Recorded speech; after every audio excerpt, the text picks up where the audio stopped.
when we first talked about doing this, I was an immediate yes. Brian will attest to, but both because we're friends, but also because I'm a huge admirer of not just your work that we got to see in that reel, but also everything that's making that all work. Thanks. We're both curious people. That's the thing. I think that is the common thread. I think in fact, you should know that I met Brian as a subject of your curiosity, because it's a great thing that you do. Is you're reaching out to people you just find interesting, read about somewhere and say, I want to meet those people, and they usually will come. Yes. And like I did. Yeah, I mean, it takes a while. It takes some effort. You know, I would, in order to think about you and try to be capable of having a good conversation. Yeah. I research you. I research Reed a little bit, and I get a sense of I create some context, so at least I'm asking good questions and something can come to life. And it ties that first meeting actually ties right back to this book, right? Because it's about those kind of meetings, and it's about doing it face to face. And you always get, I'm sure you get flooded with emails that people want to meet you and have coffee with you and ask you a question. Because they know I do this discipline, so conversely, I should do that. Meet everybody. Why aren't you interested in me? But tell me why. Yeah. Well, people usually, I mean, what I do in that is, if somebody says, hey, I want to get together with you the way you reach out to other people, will you meet me? And I used to say yes, but not really mean it. No, that's not right. Okay, let me be really honest. I feel like you have to capture somebody's interest. Right. And just to say, hey, I want to meet you, doesn't qualify. You know, I think just the way when somebody says, I could be going too far, you should stop. No, please. No, like when someone says, I just trust my instincts. Well, are they informed instincts? If they're informed instincts, well then that's one thing. But just going, hey, I trust my instincts, that feels a little bit like a hack to me. And you have no reason to trust their instincts yet. You haven't had them. Exactly. Yeah. So let's go to the book real quick. Why this book? Why now? You've had a New York Times bestseller. You're interested in people. People are very interested in what you have to say. Why this topic, and why now? I didn't even think about. It was originally called Eye Contact: The Art of Human Connection, and then so it basically sort of lives in the space of the title itself, but it's currently called Face to Face: The Art of Human Connection. But it happened. It's just sort of this flashpoint moment that created this epiphany for me. It was only 2 years ago. We had a new person that was working at our house. Her name was Mary, and I didn't ever really know Mary. I mean, she'd only been there a couple of months, and I'm running around and stuff. And so Mary says to my wife, I really like Brian. And my wife says, well, do you know him very well? And she said, well, I don't know him very well, but every time he talks to me, he looks me straight in the eyes, and it makes me feel like a human being. And I just thought about the power of that, the simplicity and power of it. And I thought, wow, by looking at somebody right in the eyes with a sincere, interested way, you're immediately validating that person as being a human being. And then you immediately can relate to that person, and conversely, you to them. And I started to think it was like this, crazy sort of cinematic thing where I thought, well, every one of those conversations that people granted me, these thousands of people over the 35 years, nothing would have really happened. I wouldn't have gained any insight. They wouldn't have given me their heart or allowed me to access their heart and theirs mine, or mine theirs, unless the bridge of eye contact existed as a starting point. Yeah. So I kind of thought, well, wow, that's just like the Wi-Fi of human connection, is actually looking at somebody to start. And then I just realized how important it is that, and the only way you can move people is through their heart, and the only way that you can reach their heart is if you're connecting with them. Right. So it all is this sort of vicious cycle in this kind of simple equation. I pulled a quote from the book because I was so moved when I read it. It sounded like something Oprah must have said before. Maybe not. I don't know. Probably, by the way. It's when we look someone in the eyes, really look at them, we're telling them, I see you. We're recognizing the humanity, and in turn, have the chance to recognize ours. Right. And that's, I mean, that's such a beautiful summation of something that we often take for granted. Yeah. Because I think in a time when we all feel like we have a million relationships and a million contacts and friendships and people online, and you're easier than ever to get to. Right. But harder than ever to have that Real human connection. even just for a minute. Yes. I mean, you watch it. I mean, I'm sure you in these meetings when you have with people are looking over your shoulder to see who else is in the room, or checking their phone, or as soon they say their part, and then they check their phone while you talk. we've been to the same party. We've been to the same parties. Yeah. So it's amazing to me. Like, is this something that had been on your heart when you went into this? I mean, it felt to me like this might have been the center of the book. It is. I mean, like, you know, that's sort of the cultural center of the book for sure. I mean, look, we live, as you know, I mean, because of technology and the power of technology, we have these smartphones and smart tablets, and we have so much social media, and we're able to actually connect with people that way digitally, but we're living in the loneliest generation of all, and it keeps ascending into becoming a more lonely, humanly disenfranchised world that we're living in. And across every age. Across every age, particularly millennials.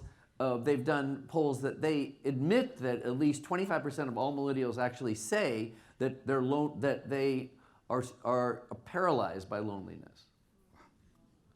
And of course, in London, they have a minister of loneliness. Yeah. Yeah. So they take things serious. Yeah. Do you? The Brits do, or the subject? Both. Yeah, both. Yeah, exactly. Do you have? Are you? Can you be alone? Are you good at being alone? Wow.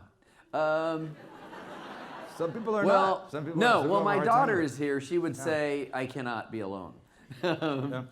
But now, because actually, in truth, because I have a really the happiest time of my life right now. Yeah. I have a great wife, and I've got these kids that are kind of really materializing in the way that they're feeling fulfilled themselves, and I get to make these, more stories instead of less stories. Yeah. In all these different forms. I can be alone because I'm really happy and I'm at peace. So I can be alone. Yeah. Was it not always the case? It was never the case. It was never the case. I had this guy that, of course, when I did these I've done the Curiosity Conversations for over 35 years. For 8 years, I had someone that I called my cultural attaché. And he was the one that sort of helped make these meetings happen. I'd say, this is the subject, anthropology, I want to learn about flow state, how it can be, whatever the subject. What a great job this is, by the way. It was a amazing job. Why did he quit? but I would make him sleep over. I'd say, you have to sleep over. And sometimes, and I know this could be dicey, he's a guy, I would have him sleep in the same room. Well, like if we were in the Cannes Film Festival, and he couldn't get a lot of rooms, there'd be a cot right there. And he was thrilled. By the way, that's a true story, actually, because I produced the Da Vinci Code, which did really, really well, but had horrific reviews, particularly in France. And so I was just like, I was in a state of trauma. I mean, we had a press junket. I did one of the 35 interviews, and I was so insulted, I said, I can't do any more to Ron. I go, Ron, I can't do any more. Because you have 35 more in all these bungalows. I go, get the writer. But anyway, so being alone was not my favorite thing. It finally, at this point in my life, is. I can do it. And there's a nice bit in the book as well about the whole notion of working on connections and working on relationships is as important to your being as health or anything else. For me, Brian. Yeah. Yes. Yeah. I feel like there's the metrics, the way I would view, my success would be, or lack of success is, there's certain sort of metric verticals, but one of them would be just the long-term friendships I've had, really one of the most important things to me. And usually it's just sort of like having male friends that stand up over time and in and out of foxholes together one way or another. It really means a lot. It's huge. It's a huge thing. How long have you and Ron's partnership then? Well, our partnership is the longest in Hollywood history. It's started in 1980, basically. Wow. That's a really long time. Yeah.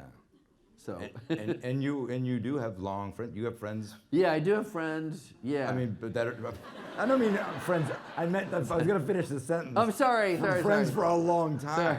So Well, I we mean, complete like, each other's. No, you got like Bob, who you're going to interview here. You and Yes. Bob have been a long time, and also you're quite disciplined about spending time together and Yes. having a meal and getting together on a regular basis. And Yeah, I think it matters. It's super to have healthy, honest, real friendships. Yeah. And I even instituted a while ago with 7 guys, which I think you knew about. I would have, had I known you, I would have pulled you into this thing. He just realized I wasn't invited. Doesn't Well, that no. It just occurred to him in the middle. There was 7 guys. Well, you're not going to have 8. Why would you have 8 or something? You know what I'm saying? All right, forget that story. Let's go to the next No, I want to question. hear. No, I mean, you're good. No, you're funny. That's funny. That's really good. I can tell you, I have. How do you do it? I can tell you that I have What do you do? 5 friends from high school. I have none from high school. Really? I tried really hard. Yeah, and I stay. These Yeah. 5, and then by the way, we have nothing in common anymore. Like Wow. we disagree on politics, we disagree on religion, we disagree on everything, and we're still friends. And we're gonna meet and go to a concert in a couple weeks. But I find that for me, Yeah. having relationships before my current life Yes. is really helpful. Yeah. In a grounding kind of way. Yeah, well, it Yeah. proves you're like a good guy. Yeah. And you are. That's Yeah. amazing. But they could care try- less. They don't even know they don't even know about the stuff that I do. They have to know. Well, yeah, I'm sure they know, but Yeah. but not in a big like. For them, it's just they don't know how these movies and They don't- TVs. They just comes out. There they are. It's on. There's the movie right there. You have a lot of good ones, I'll tell you that. They have to know that if you're standing on a stage a lot. Yeah, it's true. That's true. But what do you, by the way, because I was interested in that fact about Yeah. you and your high school. How does it stay together? I mean, what's the common thread? Is the common thread you guys share in a lot of experiences that happen with you and around you so that keeps the conversation pretty buoyant? It starts pretty nostalgic all the time. Like remember when that, remember this, Yes. remember that. Yeah. And then it's a lot of just we don't do it often, but we see each other maybe once a year, maybe twice a year at the most. And when you do, it just kind of weirdly picks up where you left off, and you don't. If with a relative, cool. if I don't talk to a relative for a long time, then it's like, oh, now it's weird because I haven't talked to him for a long time. Yes, yeah. Yeah, and there's never that with them. And like sometimes we'll go months and months and months without an email or a call or anything, and then when I do pick it up, it just picks up very naturally and very calmly. But like I said, when I say we don't agree on anything, they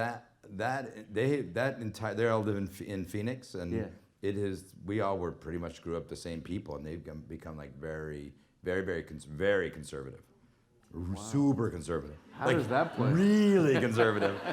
Yeah. Right. You mean like they like that guy? Oh, we like yeah. They're the guy. They're the guys that mess up everyone's Thanksgiving. Like, That's funny. yeah, and Wow, we do. Yeah, really? so we just avoid. That'd be tough. Yeah, we just don't talk about. Do they those know things. you don't want to talk about the subjects? or- Yeah, and they know. And there's a time limit. Oh, I see. We get a time, and then all of a sudden it's like, oh, it's coming. Yeah, yeah. And then it's the end of the night, and then it's over. Yeah.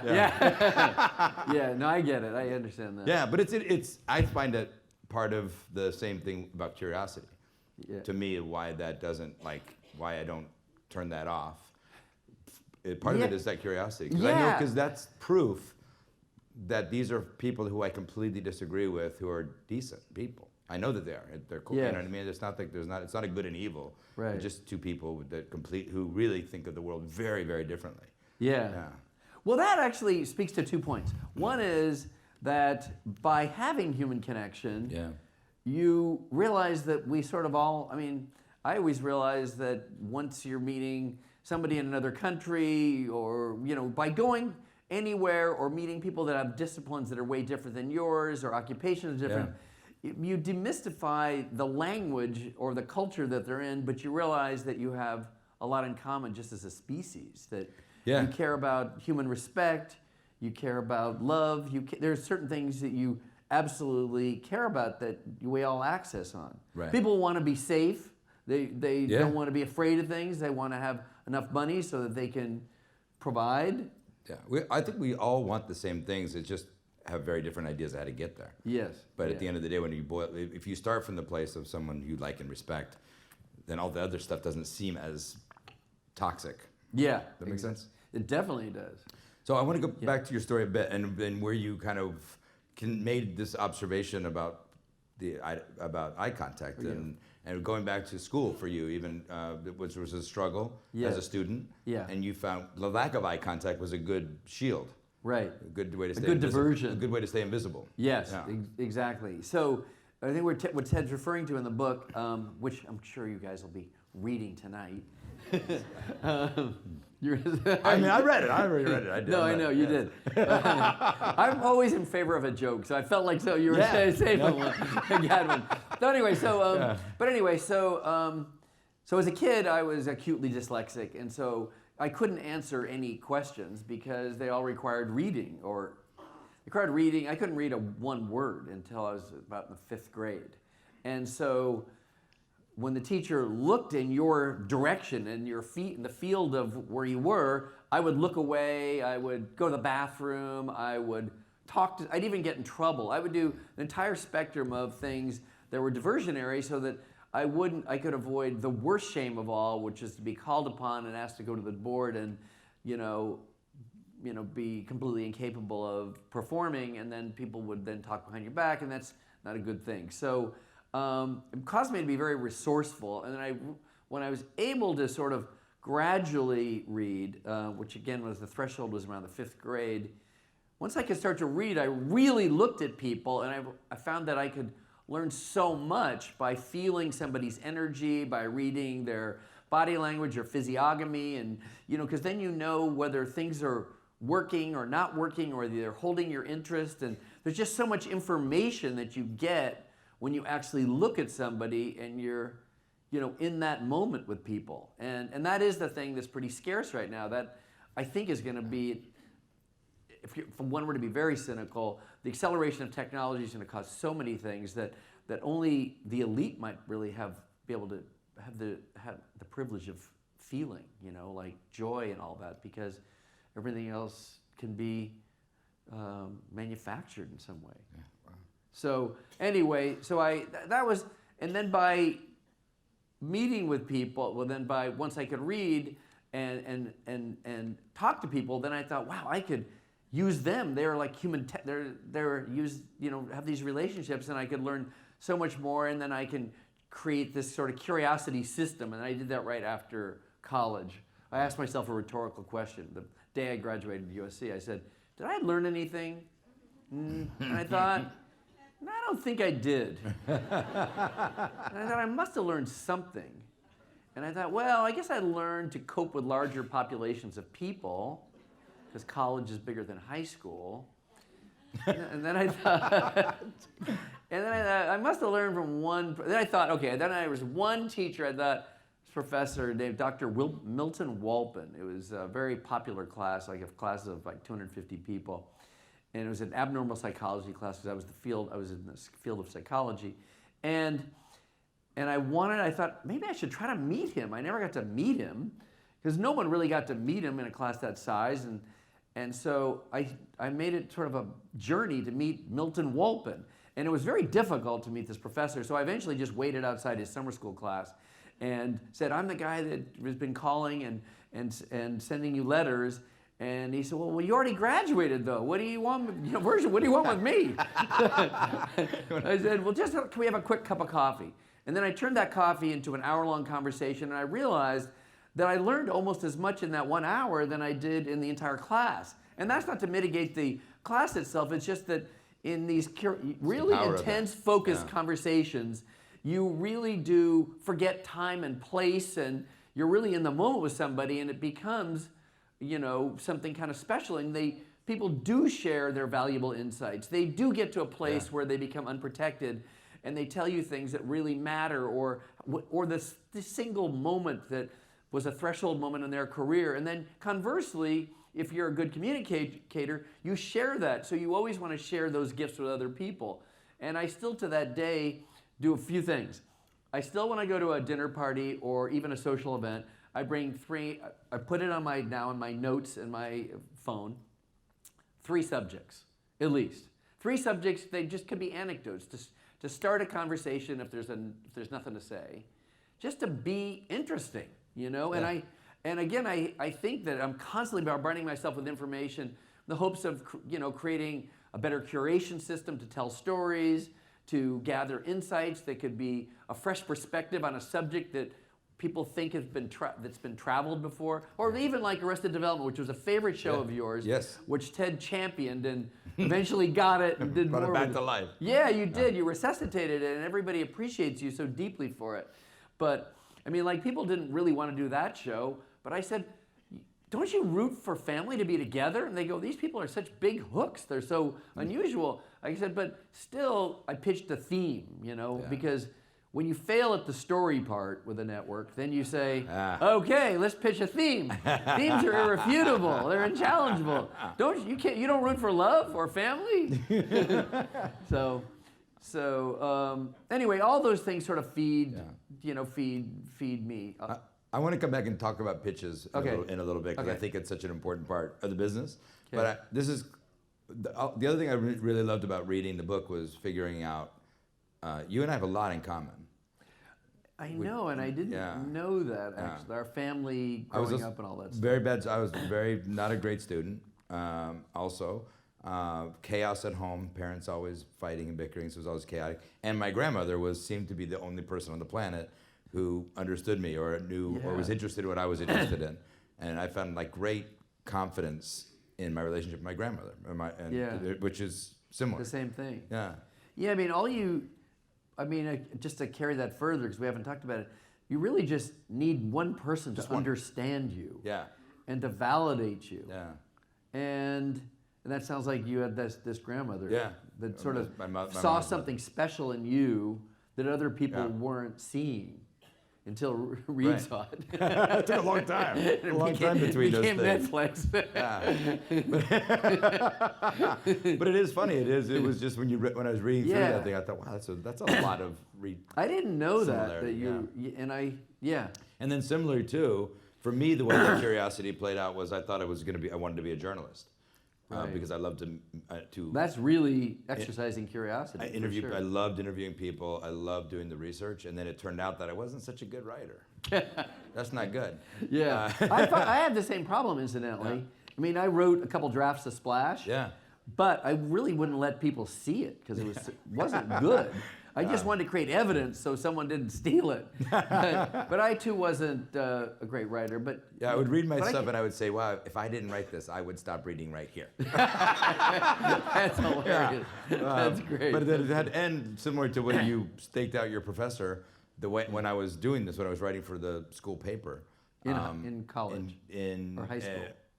This time it was college. I went to 2 years of community college and dropped out, so I didn't finish. But I was a writer for the community college newspaper, and Ed Asner came to town, and when Ed Asner was to Phoenix, or to where you came were. to Phoenix. He was the head of the Screen Actors Guild. I remember when he was head of the Screen Actors Guild. And he came to Phoenix to talk to the local chapter. Okay. And he was a hot story because of the Kimberly Clark had pulled its sponsorship of Lou Grant.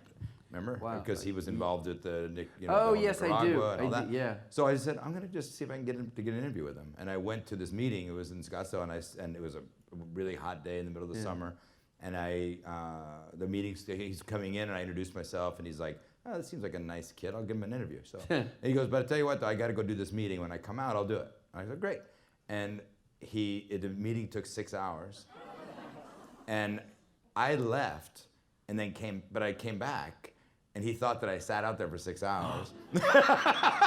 So he felt so beholden to do the interview. You didn't tell him the truth. No, I told him I've been there the whole time. Yeah, just go, wow, I really wanted to meet you.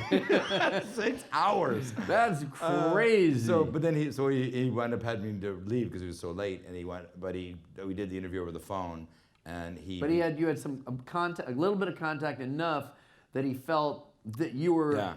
That he saw you, that you're a human being. Yeah. I'd better not disappoint this kid. But it made that happen. And one of those things where it said, like you said, you wanted to talk to that professor badly enough, you waited him out. In that case, it was like just whatever, get you in the car and get you across town to go do it. Yeah, exactly. And the difference that makes from getting an email today. Yeah.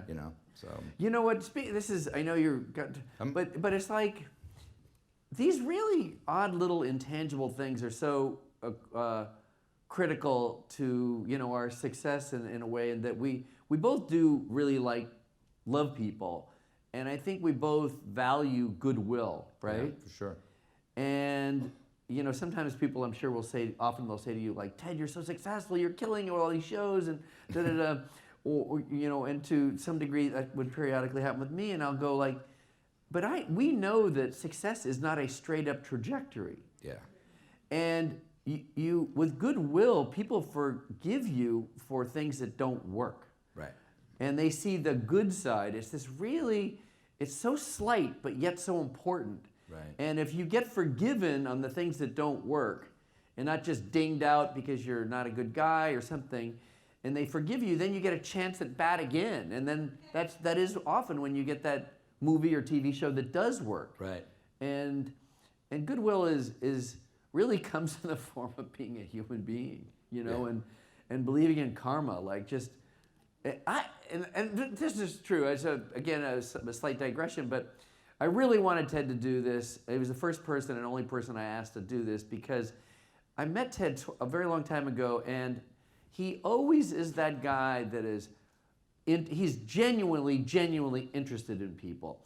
And I know that's a contributing fact to your success, particularly with artists, because I've seen you talk to the biggest stars and then pivot and talk to somebody else or an extra or a caterer, and you are as focused as ever. And I've seen it on so many different occasions. So I think you have a similar belief in the human spirit. You're amazing at that. Well, thank you. I mean, I do think it's one of those things for me. Like I'm as surprised as they are that I'm doing what I'm doing some of the time. So I can definitely relate to everyone I'm talking to up and down the chain. So it's nice. I was gonna read a list of these movies. Okay. But you saw them, but it's really remarkable. This body of work. It's about. Is this a true number? It's over $4 billion at box office. Your movies all combined, more than that. I think it's like 14. 14. It's 13.5 billion, but like 4 billion. So What did that say? I damn the internet. Oh, it's okay. $14 billion. Yeah. But I want to talk to you about a couple of them, if you don't mind. Some of the movies. Yeah. Because I think everyone wants to hear about these. Okay. First, I'm going to indulge myself because you made Bowfinger, which. Wow. Okay. They know And I want to talk about Bowfinger for a second, just because these are two of the most talented people on the planet, Steve Martin and Eddie Murphy. Yes. And I think these are their best performances, both of their best performances in that movie. Wow. And, okay. Great. What for you? Tell me about that. How that came together. What made you excited about seeing them together? Okay, I'm glad you you asked this question. No one ever asked this question, and so they don't about Bowfinger. Yeah. Okay, so Steve Martin and I became friends after doing the movie Parenthood together, and then one day he said, he actually declared we'd be friends. He said, "We're going to be friends." He's a great Steve Martin story. He's like a comedian scientist. He goes, "We're gonna be friends." I go, "Okay, how do we do that?" He says, "We're going to talk almost every day." And so I said, okay. So we did, but then he would talk like 3 minutes. He'd talk, and then he'd go, "I got to go." I go, "Wow, okay." And then we had lunch one day, and I said, "Steve, in this friendship that we have to talk more than 3 minutes on the phone. I don't want to have a time limit because friends are open-ended. It's an open-ended kind of thing." This is really true. So then that was sort of a breakthrough and for us. And then he one day said, he just out of nowhere goes, "I wrote a script. I don't know if you'd like it or not, and just read it as a friend." So I go, okay, I don't even know what a Bowfinger is, but it was Beaufonget, you know what it is. Yeah. It's a French restaurant in Paris. So anyway, so I read it and I think it's hilarious. It's so funny. And I said, "Well, who plays who and what works?" He goes, "Well, I'm going to play the hustler guy. That's who I'm going to be. And then the role is written for either Keanu Reeves or Johnny Depp. It's an action star." And I swear to God. I go, I said, "Oh, okay." And I'd already had some success with Eddie Murphy and love Eddie Murphy. And I said, "Well, just out of curiosity, I mean, like, what do you think of Eddie Murphy? And he goes, love him. He's great, brilliant, brilliant. And so I said, what if we gave it to him just to read it? And he goes, sure, why not? Like that. Yeah. And so I give it to Eddie Murphy, and he likes Steve Martin, and he thinks he's talented, and he said, I like it. I'd be into it. And I go, fantastic. So I call up Steve. I go, Eddie Murphy read it, and he really likes it, and he really wants to play the leading role, Kit Ramsey. I go, amazing. And then Eddie goes, but I really want to do the other guy too, the goofy brother, that guy. I go, I'll tell Steve. So I say to Steve, now forget Keanu Reeves, all that went away. And it's Eddie Murphy, and then Steve goes, yeah, let him play the other role, that's perfect. And that's how that came about. Wow. Then what happened is, I loved it so much that I was going to guarantee it with my own personal money, because at the time Universal they didn't feel it the way I felt it. Yeah. And I was deeply passionate, and in some ways, thank God I didn't use my own money, but it broke even or did better than that. Yeah. And it wasn't a giant hit, but it was a success, I guess. And I know we all loved it, and that really matters. It had integrity. And just the story itself of Eddie playing this character that was written for somebody else is it shows how the aperture can widen. And the way, to the degree that you love talking to people, yes, both of those guys don't. No, they don't. Exactly. Yeah. I know. So getting them together on the same project like that to me It was great. Yeah, they don't. Leap. Yeah. And Eddie Murphy can be, when he plays the big characters, he's so charismatic and so big. But when he played the other guy's Jiff, the brother, the goofy brother with the ears, he's a brilliant artist. He drained out all of his charisma and energy. And I remember being on the set, and I was standing, it was like right at the apple pan right there. And I'm standing next to, I'm not even paying attention to him, and I'm talking, and I'm realizing it's Jiff, the brother. But he is capable of changing the physics of what it feels like to be around him, which was kind of remarkable.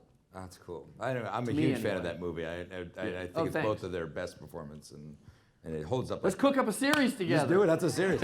And you can watch it, go home tonight and watch it. The movie holds up perfecly. No, thanks. American Gangster. I'm just going to. Okay. This may feel a little random, but I think I know that these particular stories have got meaning, because here's this again was out of the curiosity of a conversation. You were not trying to make the movie American Gangster. Right? Yeah, I wasn't trying to make the movie American Gangster. I didn't know there was such a thing of American Gangster existed. But I heard about this guy, a writer, journalist named Nicholas Pileggi, who had written Goodfellas, but more. Heard of it? What? Heard of it? Yeah, exactly. I love it. That's sort of a Hollywood thing, I guess. But mostly what Nicholas Pileggi was is he was a writer. He had every mafia secret in his head, every single one. He wrote about the mob, beginning early, like in the 1930s. He was writing about the mob and about how America came to be what it was, and just sort of the laws and power dimensions, dynamics of America, he feels came from the turn of the century and how the Italians organized crime, because all of a sudden there was prohibition. The mob could get liquor, sell liquor. Everybody could wear nice clothes, eat good food. The rich, everybody was happy, and they're now mingling together, and that becomes the birth of the power of the turn of the century gangsters. So I think I want to meet this guy. He's like a walking, living archive of contemporary American crime, particularly the whole mafia thing. So I just wanted to meet him. There was no movie, no anything. Yeah. So he takes me to Rio's restaurant. Rio's is the Gangster restaurant, in fact. So we go to the Gangster restaurant, and we really connect. I was transfixed to him, actually. Wow. And so it was a fantastic conversation. It was kind of the end of the thing. I go, maybe we do something or get together someday again. But I didn't know what to do with him. He was so much more mature than I am and was. And then many years later, it had to be like 7 or 8 years later, he calls me up. He goes, I think I got something for us. But it was literally well over 5 years later. He goes, there's an article written in the New York Magazine that's about Frank Lucas. And Frank Lucas was the story of American Gangster, of course. He says, read this little story and see what you think. I read this story and I go, I love it. It's fantastic. He goes, well, listen, I think it's a movie because I never knew until I could finally go to prison, go meet Frank Lucas in prison. He's the character that Denzel Washington played, who became one of the biggest drug dealers in America, actually. So, of opium. So, heroin, rather. And he says, when I went and saw Frank, I knew him. When I saw him face to face, so crazy, he did say that. Face to face, I knew it was a real story. And if you want to do it, I bet I can get Frank to come to L.A. So I get Frank Lucas and Nicholas Pileggi to come. I put Frank Lucas. First of all, he's never flown on an airplane in like 20 years. And then I get his first class. That was a great thing. Put him up in the Whitney Houston suite in the Beverly Hills Hotel. And it's like, this is amazing. So that became a triangle, the three of us. And then from that, I just created this group of people that believed in it. I got Steve Zalian, who won an Oscar for Schindler's List, to write it. Took forever to keep getting him. Took 3 years to get him to write one. I better be careful, but like really start, Yeah. And then from that point, I talked to Denzel Washington. And at that point, I talked to Benicio del Toro, and then I created a film, and then I get it going, and then they cancel it, actually. Right before we went into production. So they were taking a $33 million loss 10 years ago, which would be like a $50 million loss with no movie because they were just scared of it and the director. So the movie shuts down. And again, it was the face-to-face connection that we all had together. It was like a group of people. And Denzel, I said, would you stay with me? I'll get this going again. I'll improve the hand. I'll make it better so the studio will want to make it. And there was no empirical data that would ever support that because the studio said to me, we're taking like $33 million loss. Don't ever say the word American or gangster. And never put them together. So I just thought, I'm so impregnated by this idea, it's impossible for it to escape me. And so all these guys stuck with me, even though it was a dead movie. It was really kind of an amorphous thing. The script was not ready, and I eventually got Ridley Scott. And then Ridley Scott, who I kind of really wanted from the beginning, wasn't. Anyway, I get him, and then all of a sudden I then convinced Russell Crowe to play the Benicio del Toro role because Benicio wasn't available and was doing other things, and Russell was more suitable for the role. But there was really no role, but he trusted me because we had just finished A Beautiful Mind. And so basically, the point of the story is it's this Hollywood story, but it's a story that exists because of human connection, that if you can actually engage people, it really engage them in a mission, you can evangelize that mission. And that's, I think, if you guys are in this business, or really if you're trying to raise your B round or whatever you're trying to do, you have to engage people in an idea, a mission. And so I've been able to do that by sort of accessing things that really matter to me or my authentic self and getting others to care. I'm sure everyone else could do it too. And the common thread is great stories, and then great packages of people, and not always obvious people and not always easy people. Right. And you've navigated those waters with folks who had tougher reputations to work with, or things that was like 8 Mile was not an easy walk in the park, right? To get work with Eminem in his first film, and he was really great in the movie, and he did everything. But I had a curiosity meeting with him, and I somehow couldn't capture his interest at all. And after 20 minutes, he just goes, "I'm out." I go, "Wow." He didn't say one word other than got up, got the door, I'm out. And so I begged him. I go, "You can animate, can't you?"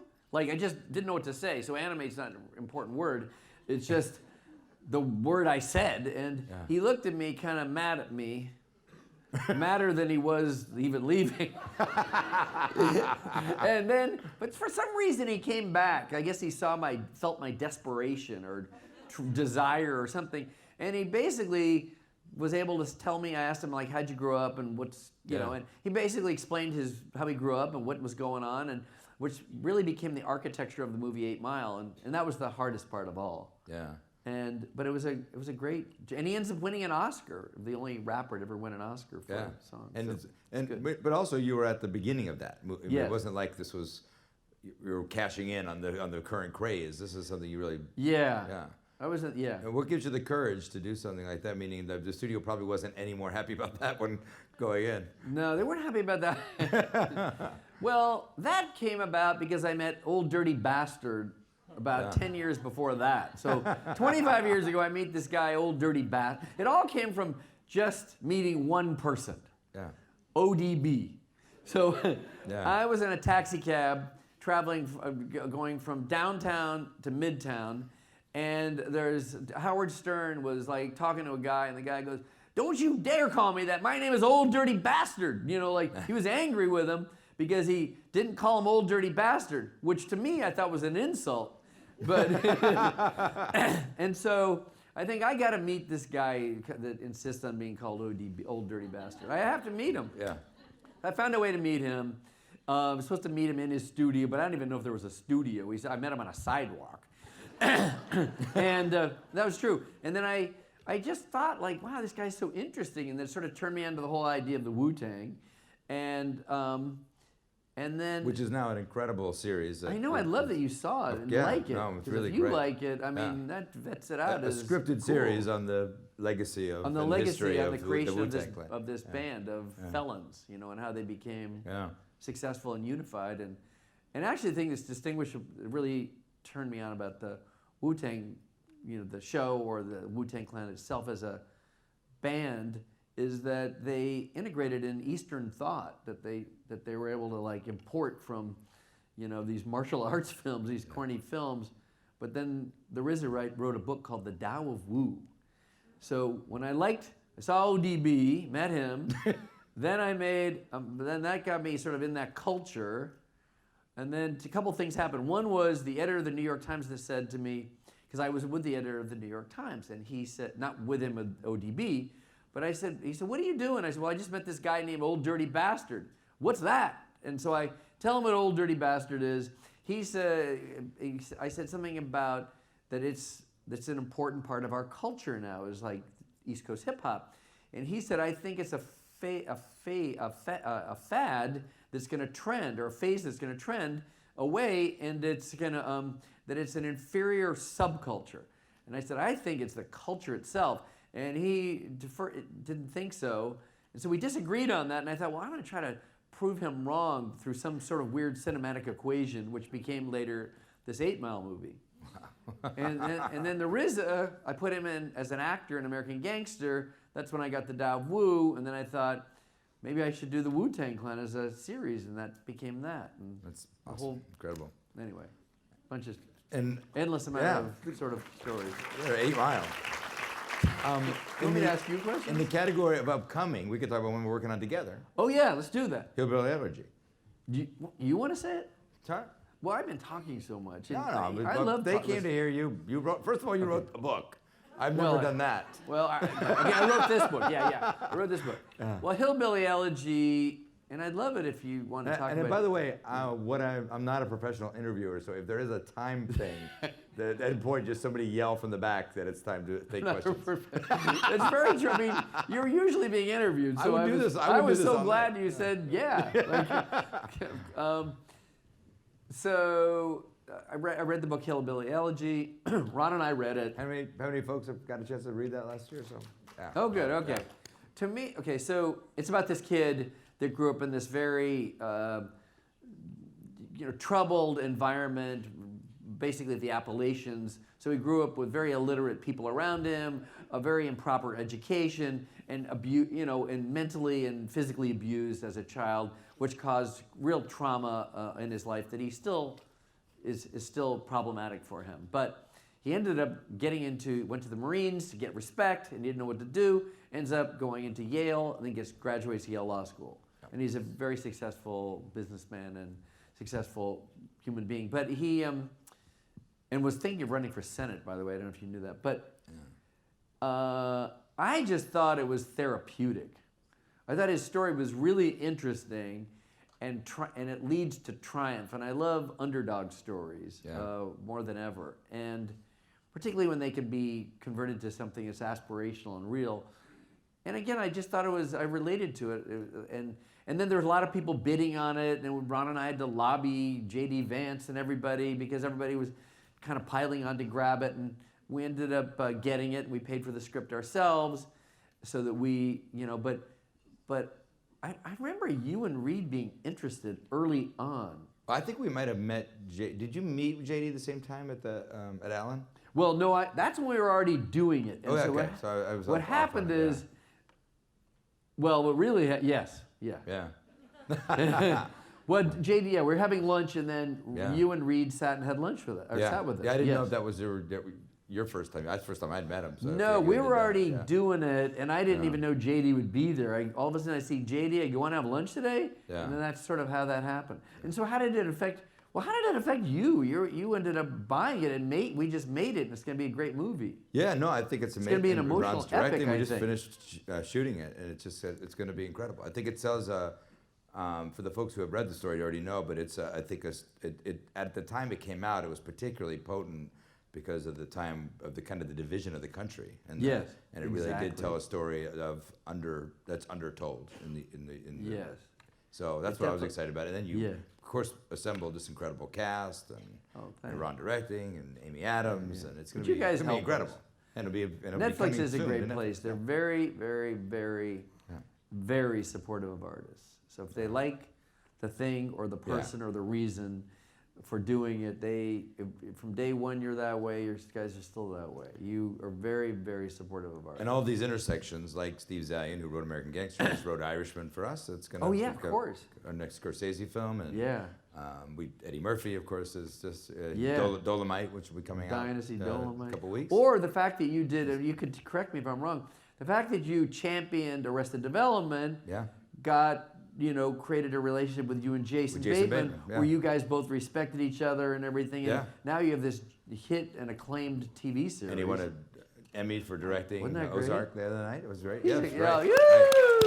And it was very much what you talked about, which was the relationship with Jason that developed through Arrested Development was such that when he came in to pitch Ozark and pitch the idea of Ozark, for a variety of reasons, I wasn't going to do it. Yeah. And Jason had one of those look me in the eye conversations, and we came to a place to say yes, which turned out to be, a great decision for a million reasons. The show first because the show is so great. Yeah. And it's been really kind of life altering for a lot of the folks involved with the show. So. Yeah, for sure. But again, it is that having that relationship and that face-to-face conversation that couldn't have happened. It would have been too easy to walk away from an email.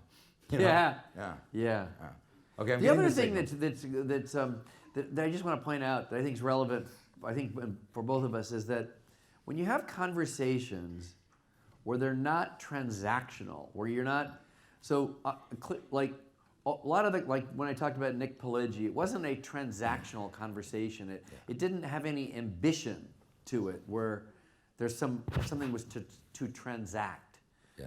And then that's when these things become kind of magical, and gifts, they come alive, and they create a constellation of dots in your whole life that can become animate and become vibrant. And if I will tell you, I would guess this, because you knew the people on Arrested, and if you were just a Hollywood boss guy and you felt like, and you communicated with Jason Bateman transactionally, like you're doing this, he might not have even come to you with Ozark.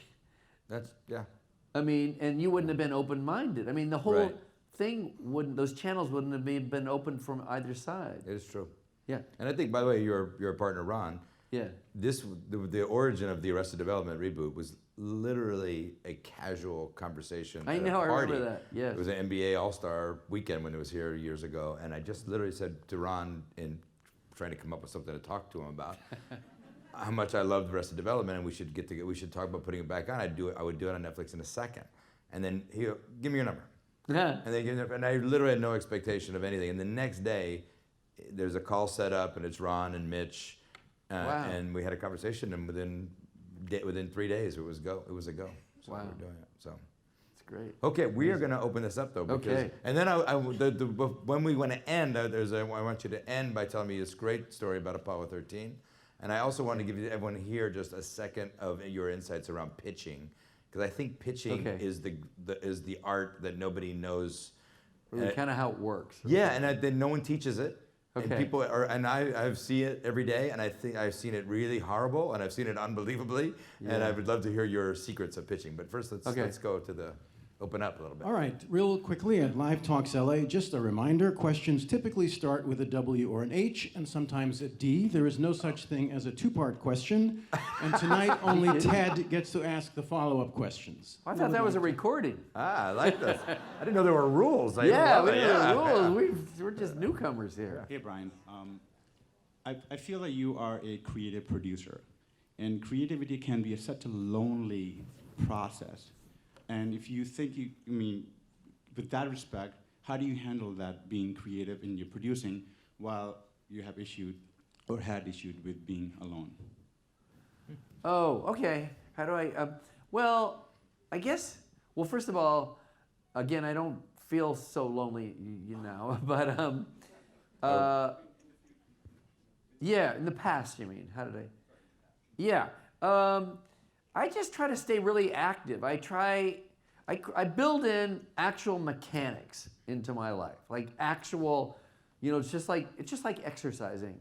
I do push-ups every day, but life push-ups. I do actual, and then I make sure that I actually do look at people and I go, hey, like that. I make sure that when I go into an elevator, I'm not on my phone. Sometimes I fail, but I try not to look at my phone. When I go, I think our stories begin when you get out of your car to go to the party. So when people see that you're on your phone, they don't tend to want to talk to you, or they could misinterpret it, that you think you're too busy or whatever it is. So the story starts, whether it's a pitch or a party or a lunch, the minute you get out of the car. And then the minute you open the door and they see you, you're really present and you're thoughtful. So I try to build all these little mechanics into my life of doing that. And again, I do these curiosity conversations where I force myself to meet somebody every week that's new. And I did this when I had absolutely zero power and very little identity. And so I make sure to build in these. In this book, I have lists of techniques of things that I try to employ. Back here. I love that despite the success you both have clearly achieved, you've talked about the friendships that you've maintained and how they ground you and kind of keep you close to your roots.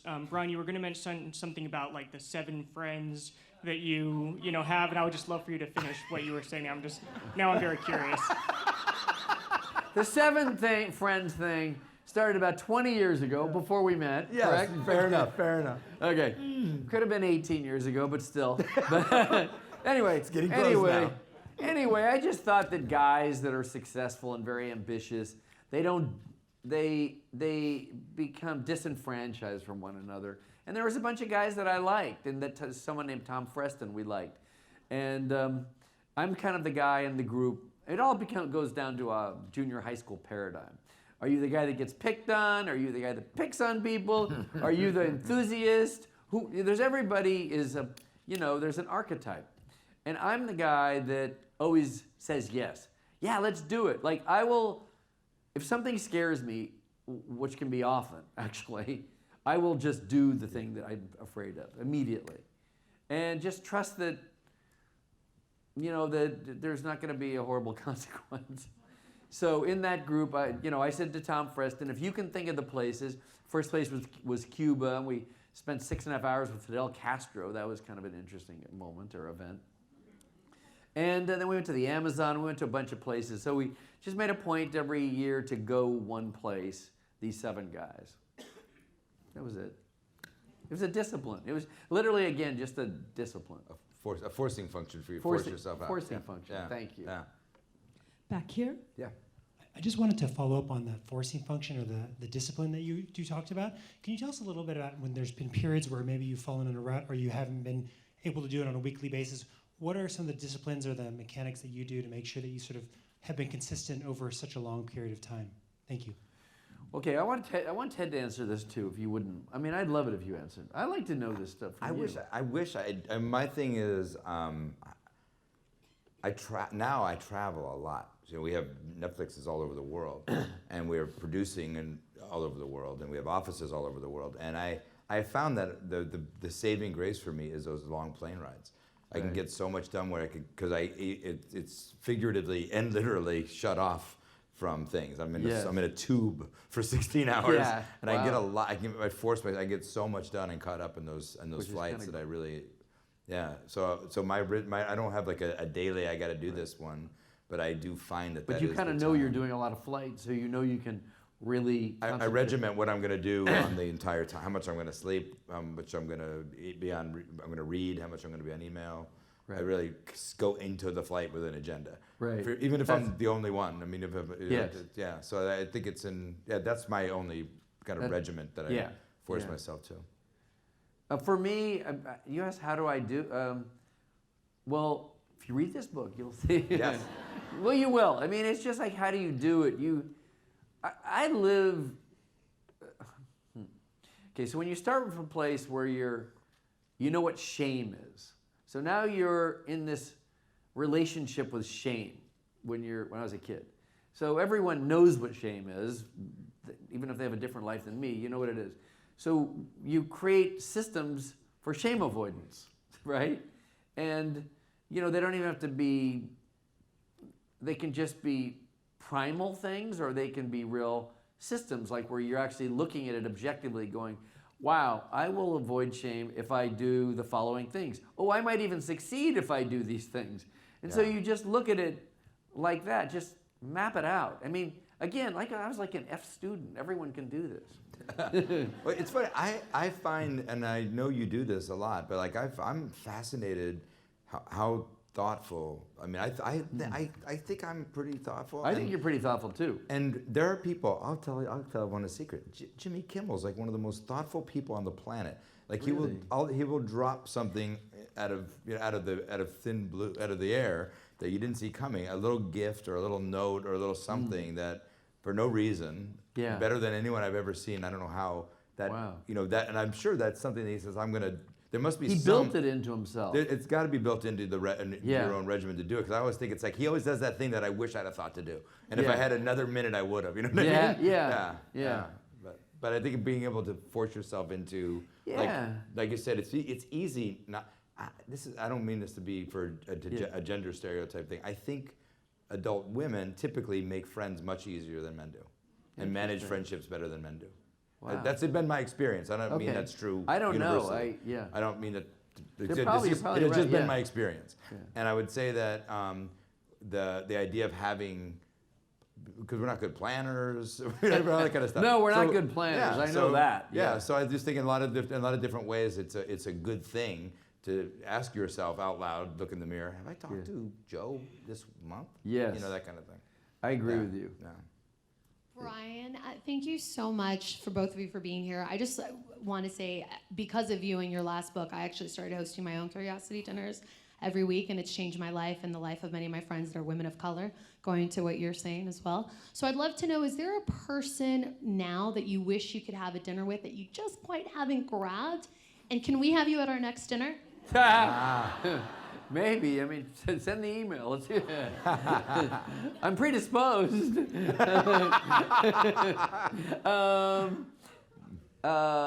Anyone I wish I could meet with? Well, I did go to the Kremlin recently, which sometimes So, well, I definitely would like to. It's a very big dream, like to talk to Pope Francis. I mean, if I could. And I guess if I try, and if I say it enough, it'll probably materialize. Or the right lead will happen that will cause the next right lead to happen. Yeah, I'm just a big believer that you can manifest things that you think about journal about, not journal, because I'm not a journal, but just write it down, think of it the same way you're saying. Yeah. You'll get my email. Okay. Right Okay. there. Hi, my name is Christina, and I had a question as someone who is a young director and writer. How did you forge that relationship with Ron to have a continuing director-producer relationship throughout all this time? Well, the Ron thing was, at that time, it was 1978, and I was producing I produced some movies for TV when I was like 25. One was on the 10 Commandments, using each commandment as an underlying theme in a contemporary moral dilemma. And that, my friend, is a pitch. And that was a pitch. Exactly. A modern movie that shows both sides of thou shalt not kill. Which I'm now going to do again. And then one that was just a high-rated show called Zuma Beach, starring Suzanne Summers. That was just kind of, the dignified way to say it is like American Graffiti at the beach, but it was really just like people with no clothes on. At the beach. I mean, no, they were in bathing suits clothes. That's you have to be very literal. Yes, these what days. you do now. Yeah. Yes. Yes. Yeah, bathing suits. So I yelled out the window. I saw Ron Howard, and I said, "Ron!" I yelled out, "Ron!" And he kind of ran away. He was the star of Happy Days. He was an American icon, playing Richie Cunningham. And I thought, "Oh my God, this is my day. I'll meet him." And then he kind of quickly eluded me because I yelled out my window. I was in the third story of a building, and then I called his office. I said, "Oh, I'm that guy that yelled out the window. By the way, I'm a big believer of making your own phone calls." And for me, I still do this today. I have 3 assistants, but I don't want them to make calls. I want to make all my own calls because I like to talk to the assistants. I like to go, "Hey, it's me, Brian," or I like being a really, because, then, okay, this is really true. I do that because I believe, first of all, there's goodwill in it. It's much more time efficient to call I find for me, call myself instead of, got so-and-so on the phone, this, and you've already started your story. You get somebody rooting for you. I literally, 2 weeks ago, I'm trying to get this movie made that matters to me. And I found these directors that are perfect for this particular thing, the perfect marriage, creative marriage. And the executive that has to approve it is going out of town. I call the assistant, I literally beg the assistant. I go, "Look, I'll come in with them. It'll only be a half hour. And this is my stage of my career. It's totally fine. I could quit even." I don't know, I say random stuff. You didn't know what you were in for. No, I'm so sorry. I take it back. Jesus. But anyway, so I beg the assistant. She finds the half-hour slot. We go in, and everybody, the executive really liked these guys. But it definitely wouldn't have happened. I could have even lost these guys to something else because they're talented, but they're kind of perfect for this material.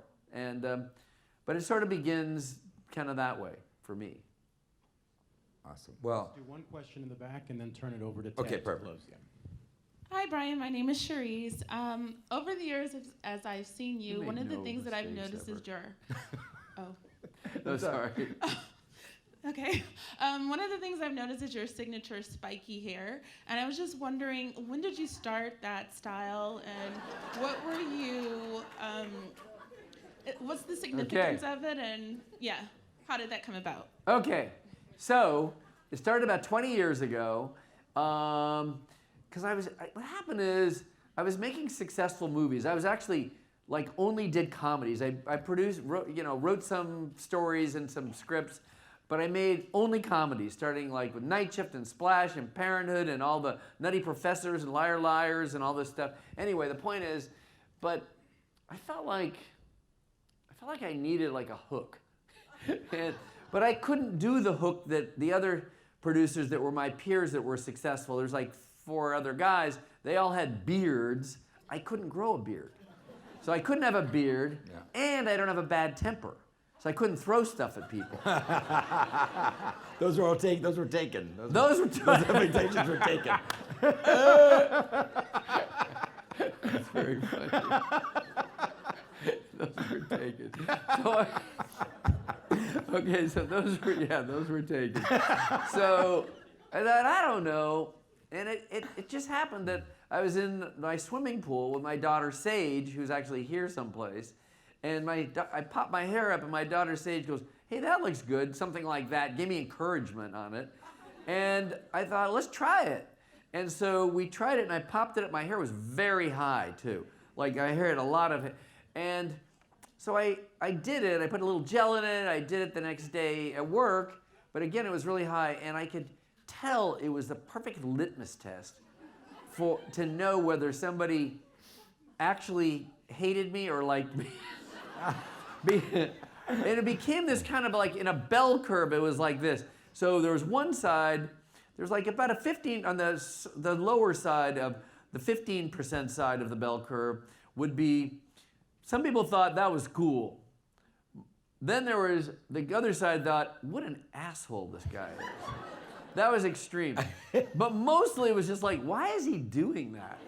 So, and I thought it was a way that, first of all, I thought it was kind of interesting, and I was very aware that it was causing some reaction.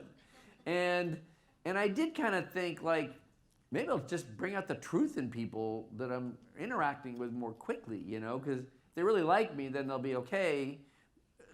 I don't know, it just felt like sort of a meter for that. And then there was a moment, again, I was pretty successful, that the most powerful person in show business said to me with whispered tones, you know, that's not a very good idea, that haircut. He said, I think I would, he was my agent actually. He said, it's not a very good idea. I think you should change your hairstyle and be slightly more conventional, and otherwise nobody will take you seriously. And I thought, wow, that might be true. But then who does he mean won't take me seriously? Because I like to ask these questions of and I thought, well, what he means is the business guys won't take me seriously. And I thought, that isn't really what I'm trying to accomplish. I'm trying to be relatable and friendly to the creative people. Well, I'll just do it, because that's what I want to do. I like the creative people. I love that.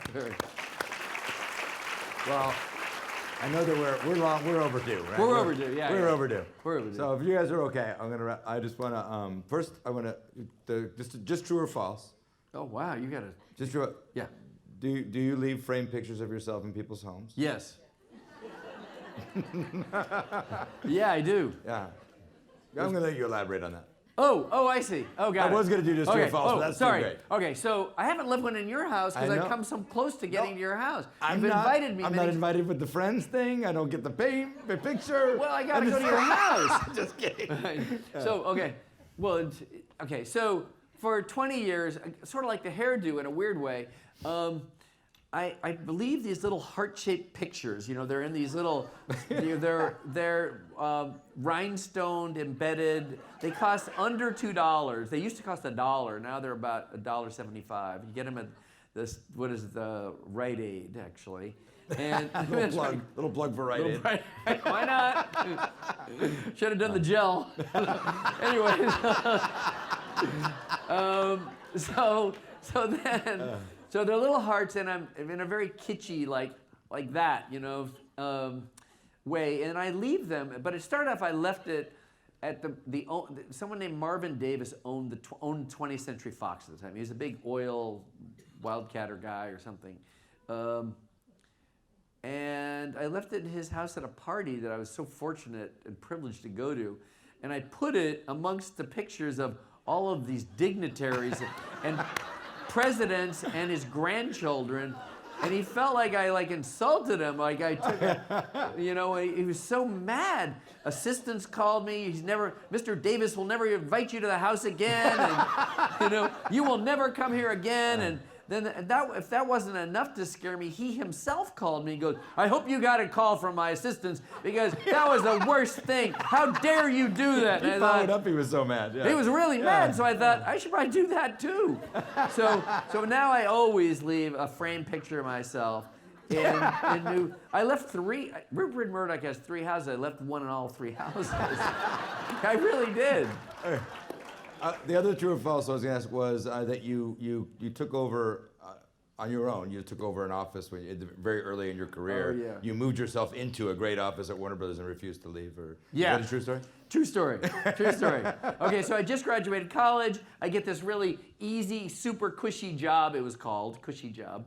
It was to be a law clerk, and I had this tiny little office about this, this square footage right here. No window.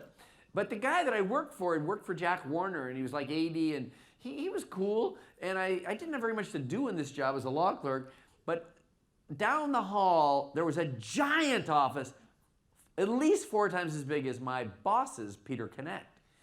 And because they just fired somebody who was senior vice president of business affairs, that was right outside the chairman of the board of the company and vice chairman John Calley. And I said to my boss, that office is available and there's like 2 union secretaries, and why don't I use it and I give it a little life? And he says, sure, why not? I'll try to get it for you. And he did. And so, because he just didn't care, his ego wasn't trapped in that thing. And he gave me this giant office, and then I turned that office into like the Brian Grazer enterprise business. I was 22, and that was that. Yeah. Well, I Okay. could do this with you all night. So All right. But I want to thank you. I want to thank you, obviously, for the hours and hours and. Oh, they were. Is that right? All right. What? First of all, okay, they want a little bit more. I'm fine with time if you are. You okay? Whatever you want. Okay. I feel like pitching. Who here in the room is in the business of pitching? Pitching projects. Okay. Like I said, daily you have seen the best and the worst pitches, and you are phenomenal at pitching. First of all, what makes a pitch great? How did you learn how to do it? Okay, so what makes a pitch, well, for me, I can only say for me, is because I grew up on having This to is like a make- bonus feature now on the Oh, yeah, DVD. This question, we're in overtime now. I know, we should do this fast. So, I didn't even get to ask you about you used to sell DVDs, and now you're That's looking at this. that was a callback. So anyway, it is. Okay, so it was. Okay, so pitching, again, is sort of like the story itself. Like for me, okay, first of all, I create a context, an environment, by being friends with all the assistants, usually I want the boss to like me. I want the Teds to like me. And I try to create an authentic relationship. If it's inauthentic, do not do this. Because it works against you. Because I tried that. I went to a big Hollywood party when I was like 25 years old, because I thought it would be good for me. But it was inauthentic of me. And I said really stupid things to a couple of people. The one guy, his name was Donald March, that ran movies for TV for CBS. He would take 2 weeks to call me back. I thought, if I could finally meet Donald March, and at a party, I meet Donald March at a party, I'm like way out of my element. I say something kind of dumb. He never called me back, ever. So things have to be authentic, and you have to have something to offer in that connection. So I forgot where I was going with this, but you want everybody to like you, and particularly you'd like to have the vote from the top guy, but mostly you want to work with the people that are assigned to do their job. You want to do the people, really, don't try to skip. There's no skipping classes and stuff, or shortcuts, in my opinion. So you work that whole side. Then, by the time you get there, you've already the person you're pitching to is already predisposed towards, because you can get all this intel, it's predisposed to this idea. So you're already kind of in the plus column. Then I always make it, first I say, how much time do you have? And then they'll say, well, we have like 20 minutes or 30, whatever they say. I want to always be fast and out there before they have to go, always. And I always start with a did you know question. Did you know that there's hip hop battles that happen in the country and and they go, you have to say something that is a did you know question usually about a culture a true culture that would be of interest. But you can make something sound interesting if you enter it from a unique perspective, and that comes from just talking to people and learning and understand. It's just storytelling itself. So you want to find the beginner's mind entry point into the subject. That doesn't help you. You want to. This is how I looked at it when I was a kid. I thought 60 Minutes was my favorite show. So that if I could work, there's this guy, Dan Rather, was one of the anchors. I thought, I can imagine myself, the best job in the world would be to be like the juniorest little nobody working for Dan Rather. And I thought, if I worked for Dan Rather, I bet he'd have like 3 minutes. And in the 3 minutes, he'd go, what do you got? And then I'd have to get his interest in the first 30 seconds. And then I thought, how would I do that? And that was always like by saying, did you know kind of questions. And the did you know usually leads to something that is truthful or a commitment to, if it's fiction, a commitment to something that would captivate his interest. It could sound obtuse, but that's how I do it. And then I just make it all happen. The trick is to say something and get them to talk back to you. That's what it is. So hooky things. More of a conversation than conversation. Yeah. Because the bosses, which you are one, they don't get to talk much because people are always pitching at them, or they're in big, giant meetings, or they're building they are always being talked at, and you want to create engagement. Yeah. That's how. It's great. Okay. Are we done? And you're great at doing it. I'm great. And I would only add to it in terms of advice that I don't know where it comes from, who gives people advice, like if you ever get a chance to see so-and-so pitch to them. Because I know people are giving that advice because it happens to me all the time. And I find like, my advice would be not to pitch in a not professional environment. Like if you see you see a buyer at dinner, don't come to the table and pitch, because it happens all the time. Ooh, does it? Yeah, and it's not a great thing. Yeah. No. Especially for everyone else who's eating with you. Yeah. Who doesn't have any So interest you'd in it. rather just somebody quickly say something that's of interest, nice to meet you, and then register that. And then you never ask for contact. Say, Ted, can I get your contact? Yeah. You want the person to like be resourceful. Yeah. And say to your assistant something like that. Right, and those great projects, they actually do find their way all the time, Yes. as you know, Yeah. onto the right desk. Yeah. But that's not always the best place to do it when you're not working. No. So, Good. But anyway, I'm going to wrap by telling you that you have given everyone in this room, everyone in the world, hours and hours and hours and hours of just real pure joy. Oh, thanks. And the work that you do, Thank you. please. It's a very nice thing that the work that you do is going to live way after you. And you have done that over and over and over again. It's just a really remarkable life and a remarkable career. And I appreciate that you take the time and effort to share your insights in these books and in things like this all the time. And you're incredibly generous with your time and incredible with your creativity and a great friend. And I love that Wow. we get to chat. So, Thank you. Thank you, man. Thank you. Wow, thanks. Face to Face by Brian Grazer. You're so kind. I mean, really.